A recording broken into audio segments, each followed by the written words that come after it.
Welcome to my channel. Today, I wanted to create a video for those of you looking to move to Seattle. Whether you're gonna graduate college and plan to work here, or you've graduated high school and will go to the University of Washington, or you just wanna move here in general, I made this video for you. I've made other videos about things to know before moving here, but today I wanted to focus on two things. One, how to find an apartment in Seattle and what to watch out for. And two, for the future college students, what to expect from housing at University of Washington and what sort of housing is around the university. First, I want to give you a quick intro, but if you don't really care for that, go ahead and skip to this time if you want general advice for apartment hunting, or skip to this time for info on moving to the University of Washington. Otherwise, let's run that intro.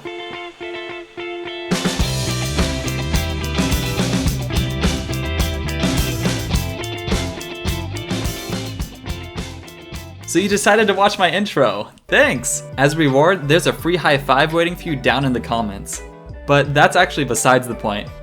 To give you some background, I moved to Seattle last year as a recent college grad, and before that, I went to college in Chicago, and before that, I was in California. As such, I want to gear this video towards those going through similar experiences as me and give some advice I wish I had before moving away to college and before moving to Seattle. So you know, both in college and here in Seattle, I did all of my tours virtually. Now that I've been in Seattle, I've created one or two apartment tour videos and have had the chance to be in several in-person tours. With both in-person and virtual tour experience, I think I'll have some good advice on what should help you find your place here in Seattle or really anywhere in general. Most of the advice is applicable no matter where you move. So pack your bags, say goodbye, and board that plane because today I want to show you how to find your apartment in Seattle. The first thing that I'm going to talk about are the different sites that you could use to find your apartment. To me, there's about 5 really popular ones. That's Airbnb, Craigslist, ApartmentList.com, Apartments.com, and Zillow. So to give you a quick overview of each of them, Airbnb is great if you just want to go on a quick vacation to Seattle or you're just visiting for a little bit of time, and it could also be a good thing to use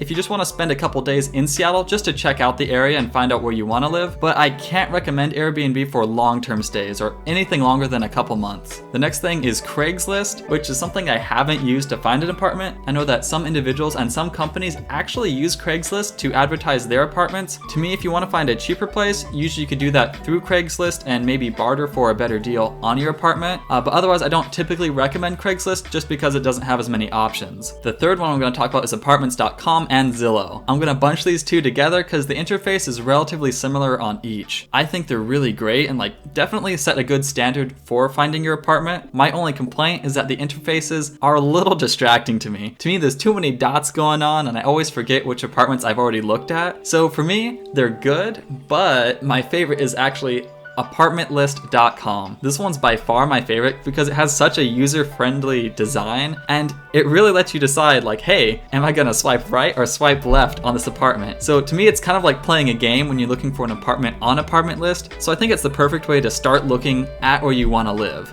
To me, Apartment List should be used as essentially a way to feel the water and kind of get a good understanding of what sort of apartments you like and what areas you want to live in. Apartment List has all the same great features as all the other sites, except it asks for more information from you to find a better fit. So if you want something that's really user-friendly and doesn't cause a lot of stress, I definitely recommend Apartment List. And for our second topic, I want to talk about doing virtual tours. So before I moved to Chicago and before I moved to Seattle, I actually exclusively did virtual tours because I didn't want to have to travel and go see the place in person. That would have cost a flight and a lot of time that I didn't really have. So actually, one thing that is really nice about virtual tours is that you could do as many as you want in a day. You don't have to travel anywhere, you could sit from the comfort of your own chair or couch. But one thing I do have to say is don't just rely on videos. Some places will say they're giving you a virtual tour and will just send you a bunch of videos, but what you can do is actually ask them to physically hold a camera and walk you through the apartment. To me, that's a lot better, and that's something that you should ask, because relying on videos, they're of course going to take it at the best time using the best angles, but if you ask them to walk through, you could kind of guide them to what you want to see. And one thing that I do have to say is don't be afraid to ask them to turn on the water or any of the appliances. This is an apartment that you're considering that you'll live in, so you want to make sure that everything's working and is as it should be. The other thing is make them show you the oven and the kitchen counter. You don't want a dirty kitchen. If the kitchen is dirty, then that's already a red flag. You want to make sure that they're taking care of the place. And also, make them give you a nice, wide sweeping shot. That'll give you the best idea of what the place looks like and could probably help you imagine where you put like your future couch or TV. And to me, it's something that will give you the best idea of what it looks like. And also, don't be nervous when doing a virtual tour. You want the best idea possible of what the place looks like, so don't be afraid to ask them to look at specific places in the apartment or to ask them to tour more than one apartment. This is their job, and in general, they're pretty happy to show you. This actually brings us to our next point, which is doing in-person tours. So I do have to say, doing virtual tours is fine, but doing in-person is actually the best way to get to know a place. And just like doing a virtual tour, you want to check all the faucets, check the refrigerator and the appliances, and make sure they all work. The benefit of an in-person tour is that you can actively turn it on and you can get the best idea of how everything works and the condition that it's in. Also, during an in-person tour, make sure to take plenty of photos of the apartment. If you're anything like me, you're gonna forget the exact dimensions or what it looked like, so having those pictures will really help you compare, especially if you're looking at multiple places within the same day or week. Also, don't be afraid to ask them to turn on the appliances. This is your tour time, and this is the place that you'll be staying at, so make sure to get a good feel of what it looks like. Also, don't forget to ask to see the amenities. You might actually be surprised with what they have. Sometimes it's cool to see the gym or see the rooftop and take pictures there and really understand what's going on. To me, seeing both the apartment and the amenities and the community around the building are some of the most important parts. And for this fourth part, here's some things to never forget both for in-person and virtual tours. The first one is to absolutely always ask if they have a private parking lot and how much it costs. So that's something to keep in mind. Certain neighborhoods are a little bit harder to find parking, so definitely ask beforehand if there's private parking and if you're guaranteed a spot if you pay. If a place can't guarantee you parking, that's definitely a red flag. One time, one of the employees at one apartment I was touring told me they're on a wait list for parking. And the thing that you should know is that he was an employee and he was on the wait list for 2 months. So that's definitely a red flag. As soon as he told me that, I started thinking this is definitely not the place for me, because it is really good to have parking, because sometimes it does snow in Seattle. If you park your car outside, it might get scratched by another car or by people walking. You just don't know, so it's always good to have your own private parking. Also, make sure to ask about the pet policy. If you have a pet, you definitely want to know this because some places have restrictions on certain breeds. And also another thing is to ask for the layout of the apartment buildings with dimensions. That's definitely helpful, especially if you want to plan ahead and figure out what sort of furniture you want in the building. Getting dimensions is so helpful, and it's something that's really easy to forget. It might not sound necessary now, but you'll definitely thank me later. For this fifth part, I want to talk about a good timeline for finding your apartment. So what I did actually, which is a case study of what not to do, is about 3 weeks before I wanted to move to Seattle, I started searching for the apartment, trying to figure out what neighborhood I wanted to live in, and applying, which was definitely a mistake. You see, in Seattle, there's a law where residents have to let their apartment complex know at least 20 days before whether they're moving out or not.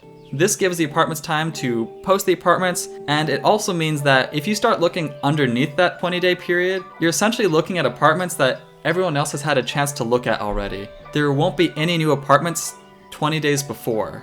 So I definitely follow a different timeline than what I did, because when I was looking for apartments, it was really hard to find any sort of specific apartment that fit what I wanted. I still really liked the place that I got, but it was really hard to find it, and I had to search through so many different places and areas to actually get it. So a good timeline would actually be 4 months before. Start using apartmentlist.com or whatever site fits your needs. Watch videos on Seattle, whether it be YouTube or from the apartment complexes themselves, and try to get a sense of which neighborhood you want to be. As an example, if you're young and you like things to be lively, Capitol Hill is the perfect place for you. If you work at Amazon, Google, or Apple, or really any of the tech companies, you probably want to check out South Lake Union. If you want to live in a high-rise or just a skyscraper, downtown is right up your alley. And if you like things quieter, honestly, Queen Anne or Magnolia, those are great places.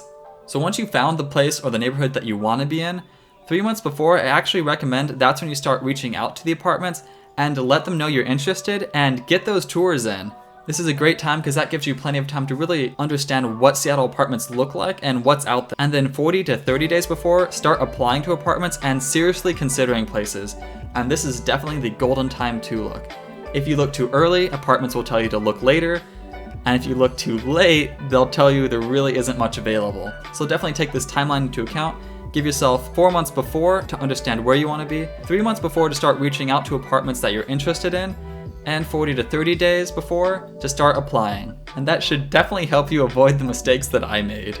For this final part, I'm gonna go over some information for those planning to go to the University of Washington. There are other colleges in the area, but I love the UW campus, and most students in Seattle go there, so I'm gonna focus on it. First off, UW has one of the most beautiful college campuses ever. Anyone would be lucky to live around the area or study here, and I am very jealous if you go here. Also, watch out for the spring, because your campus will be swarmed with people, including me, trying to get pictures of those cherry blossoms. Otherwise, as a quick background for those who don't know, UW Seattle is located only a 10-minute drive northeast of downtown Seattle in what is called the University District. If you'll be a freshman, then I have some pretty good news for you. First-time students actually have the option of living either on campus or off campus, although 71% of freshmen do live on campus. So if you don't want the hassle of having to search for an apartment, you can just opt in for on-campus housing. This housing costs anywhere between $5,500 to $15,000 per academic year, which is actually pretty good for the Seattle area. Although if you live in the residence halls, you're required to have a dining account. The only exemption is for those who live on campus and live in an apartment or a studio. And if you're a current UW student watching this, please actually let us know what you think of the dining options on campus. I'd actually like to hear about it. That being said, even though I went to college in Chicago, our housing rates were essentially the same as the ones at UW. It might be expensive to have another $5,000 to $15,000 added to tuition, but across most universities, the price seems pretty standard. But if you prefer to find your own housing, you still have many options. Other students live all around University District and the surrounding neighborhoods, so you really won't have to worry about being the only student in your area. Also, many of these students also want other students to share their apartments with. If you want to find an apartment to share, I actually recommend joining a UW student Facebook group and asking around there. When I first moved to Chicago, that's how I found my first roommate, and it actually turned out really great. We've been friends ever since. One thing that I will note though, is that if you're gonna choose a roommate, make sure your sleeping schedules are compatible. I was an RA at my college, and there are many roommate conflicts just because of misaligned sleeping schedules. For example, if you want to move to a UW residence hall with your best friend, they're an athlete and you're not, you actually might want to consider rooming with someone else, unless if you're alright with going to sleep early and waking up early. Although that's about all I could honestly talk about for housing in and around the University of Washington. For more information, I would visit the university site itself, which I'll link down below in the description, but also if you're international or moving from out of town and are nervous about finding housing and getting food and all of that, you've got this. It can be a little scary and exciting, but it gets easier with time and eventually you'll get the hang of it. Just don't forget to join some clubs and definitely show up to your RA's events. Alright, and that just about completes this video. If you liked it, please give it a thumbs up and comment down below what you think. And if I did forget anything, please let me know. Anyway, that's just about all I got for today. I hope your week goes well, and I'll see you in the next video.